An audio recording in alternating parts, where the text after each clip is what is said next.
As the cooler temperatures roll in, we turn up the thermostats and plug in the space heaters. But keeping warm can come at a cost if you're not careful. Here are some tips from a local fire chief.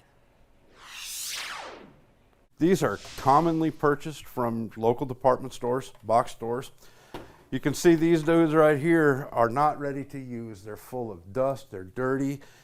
These need to be cleaned up. Chief of Houston River Fire Department Dean Lappy says space heaters should be cleaned before being used. When plugging in your heater, make sure it's plugged directly into a wall socket. They are to be plugged into a wall socket, one per socket. That's it. What happens is they draw such high amperage that you can have an issue such as this. Power strips are not designed to take on as much voltage needed for space heaters. Chief Lappy says to keep roughly 36 inches in space around them and to make sure to purchase a heater with a thermostat so that if it gets covered up, it will shut off once it reaches a certain temperature. If you have pets in the house, cats sometimes like to get up on them, get warm. Can't blame them. It's cold outside.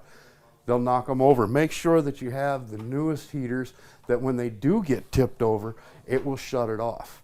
Chief Lappy says the common denominator for fires resulting from space heaters isn't actually the heaters themselves. They're plugged into a multiple plug source, and then that source is plugged into the wall. That's where we get in trouble. That's when the amperage is high, and they're not designed for that much amperage. And of course, have working smoke detectors installed.